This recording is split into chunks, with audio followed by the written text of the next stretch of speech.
Hi guys, this is my first Homebrew Wednesday video, and I got the idea of these videos from Oram Wines because he himself does a Homebrew Wednesday where he makes beers and wines, so I thought I'd give it a go.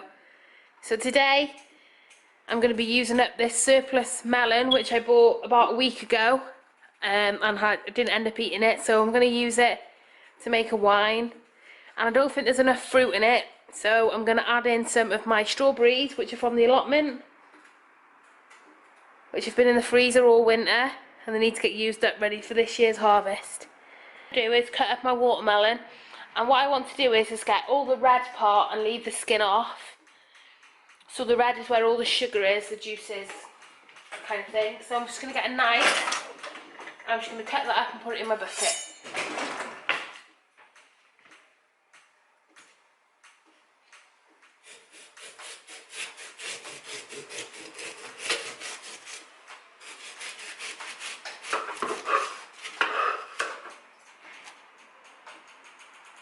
Measure the watermelon as it's going into the bucket, because I just want to know roughly how much is going in, so if it turns out nice I'll know for next time.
It's 3.4 pounds worth of the watermelon, and now I'm just going to get a sterilised mash tool and just mash it all up. So that's been in my sterilising solution. I'm just going to give it a rinse so I don't get any in the wine. Make sure your hands are clean as well, and your arms. And now I'm just going to mash it all up. I actually might cut this up a bit more, make it a bit easier to mash. I didn't want to cut it up on the surface because you lose too much of the juices when you cut it up, but you don't mind doing that once it's in the bucket.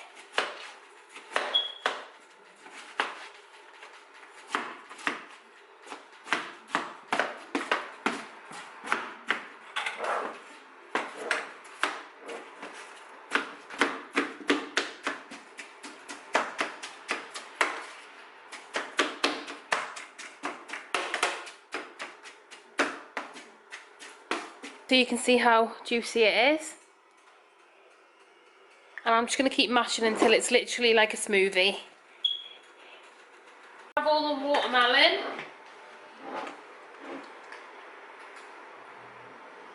And that's all mashed up. I want to add my strawberries. And these are basically all the strawberries out of my freezer. So I just want to weigh them because I don't actually know how many's there. These are semi-frozen at the moment, and they've still got their leaves on, which I'm struggling to pull off because obviously with them being frozen. Okay, that was a lie, that one came off quite easily. But some of the ones that are a bit more frozen are a bit harder to do. So I'm going to put them in the bucket as they are. I'm not going to cut them up either because they've been frozen. The defrosting process, once the hot water goes on them, that'll allow the fruit to break down, so they won't really need to be cut up. I'll just mash them once they warm up and defrost. So that is £3 worth of strawberries here at this bucket now. So that's all of your watermelon juices and all of your strawberries. And what I'm going to do next is I'm just going to add onto it 2 pints of hot water. I try to favour for the steeping method when it comes to making wine, because I don't like to boil the fruit or cook the fruit, because I don't want to end up with a jam type pectin haze. I know strawberries don't tend to have the pectin in it, but it's just the method that I use for all my other wines, and they seem to have worked so far, so I just try and carry on with that method for pretty much all the fruit that I use anyway. The only one I've ever cooked was the parsnip, because it was so hard it had to be softened before it was fermented. So I've got in here 2 pints of hot water, it's just boiled. So I'll pour that over my fruit, and that'll get the fruit to dissolve inside of the bucket and defrost, and the sugars to start dissolving in the water. Add another 2 litres of boiling water. These.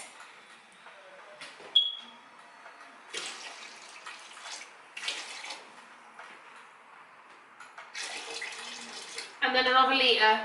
So altogether that's 5 litres of water.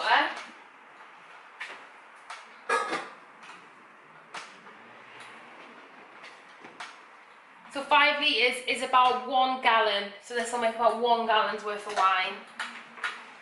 Okay, I'm just going to add sugar. I use just ordinary white sugar, and I'm going to add a bag's worth. So that's 1 kilo. So I think it's just a bit more than 2 pounds.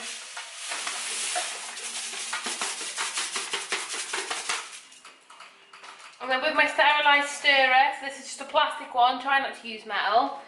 And you can no longer feel like grit at the bottom of the bucket anymore. With our musk is we need to add in the pectic enzyme, we need to add in some citric acid, and we need to add in 1 crushed CAMPDEN tablet. The CAMPDEN tablet will kill any natural yeasts that might be in there, or any bacteria that might have came in on the fruit. Hopefully nothing on any of the equipment, because we did sterilise it, but the fruit might have some like natural growing yeasts on it, especially the strawberries, because we collected them from the garden, so they wouldn't have been chemically cleaned or anything like that in any way. So I'm going to just add that into the mix now. The pectic enzyme, what that does is it stops any pectic haze that you might get from the fruit. The citric acid obviously will give it a bit more acid, because they're not very acidic fruit, either of these. So I'll just do that now.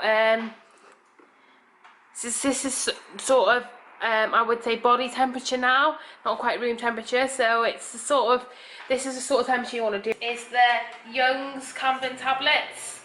These aren't very expensive. I think they're $1.99 for 50 of them. So it'll do you quite a lot of batches of wine. This stuff is really strong when you first open it, so like don't breathe it in. I've made that mistake before. And what you need to do is you just need to take 1 into your spoon. So just 1. Oh god, I can already smell how strong it is. And then you just want to crush it between your 2 spoons.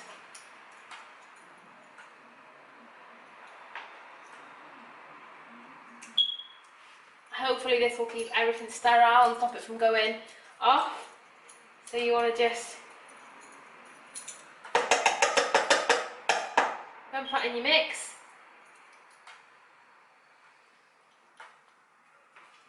And then with your spoon that you were using before, just stir it in so it dissolves.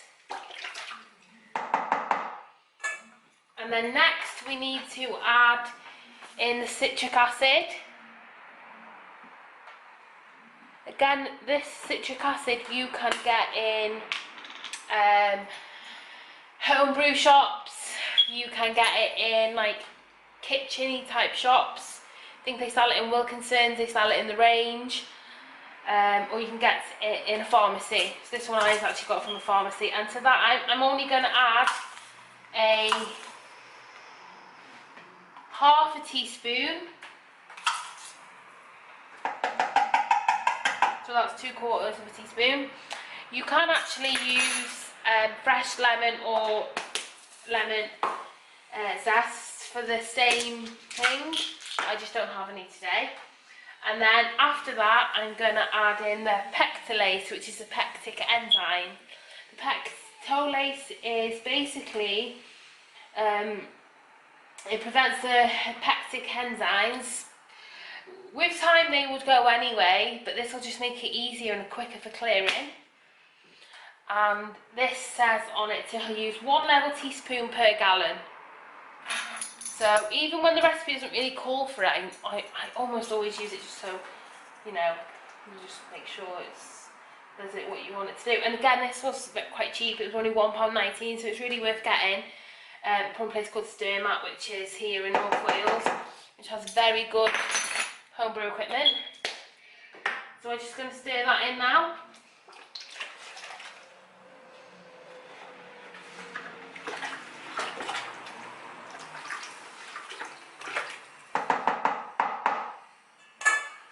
To do now is to take a reading on this hydrometer. I hardly know how to use these things, but I take the readings down anyway. Someone one day will tell me how to use one.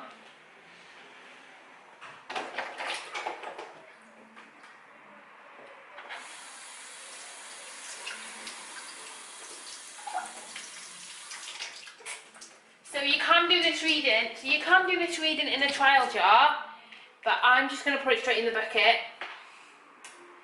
So what I need to do is, it's been cleaned, sterilised and rinsed off. I'm just going to drop it in the bucket. Now that all my sugar is dissolved.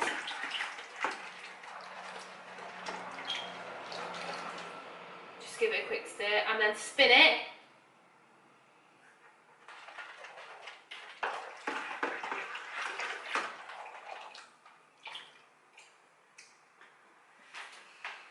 Hold on, let my juice out.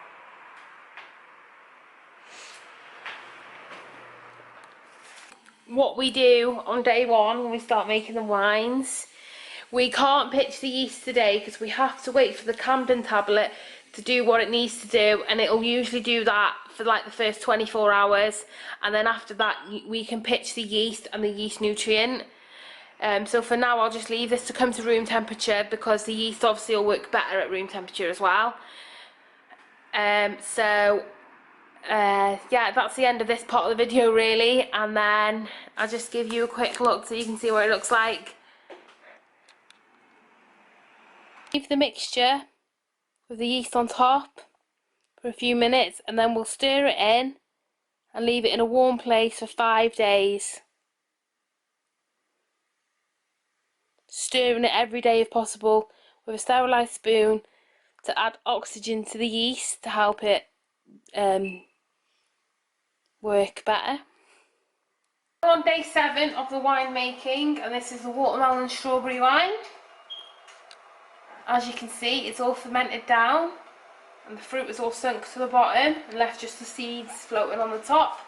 And today what we're going to do is pour this through here, which is a muslin, then through the sieve, through the funnel into the sterilised demijohn, and this will be the secondary fermentation vessel.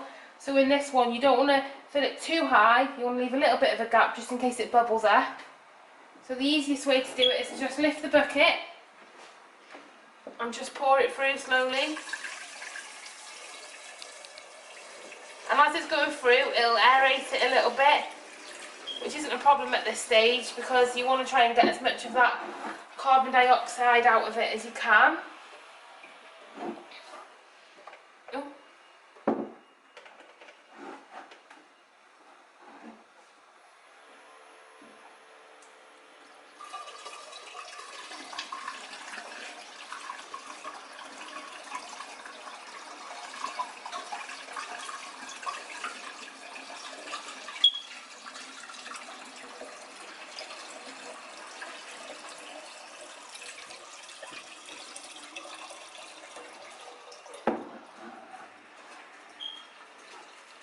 We're almost at the top.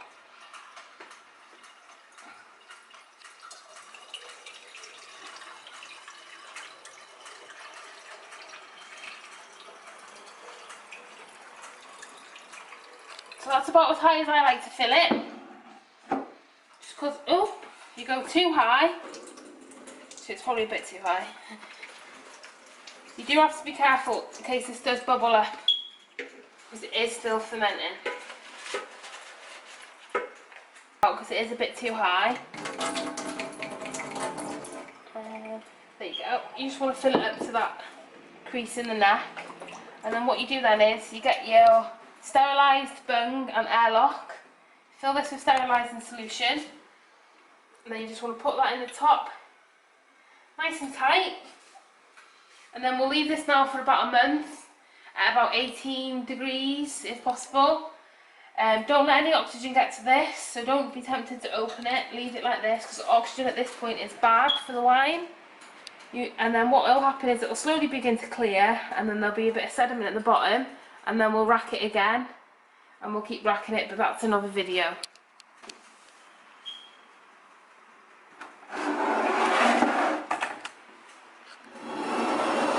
As you can see from this wine here, this has just come out of the secondary fermenting vessel, and it was in there for about 6 weeks. And as you can see, this is really clearing up now. And this is a clementine wine, and when we started it, it was literally the colour of like a cloudy orange juice. It was made from fresh clementines, and now it's starting to clear. So that takes about 6 weeks to get to this sort of clarity. And then again, you just keep racking them until they're as clear as you can get them, and then they'll be ready to drink.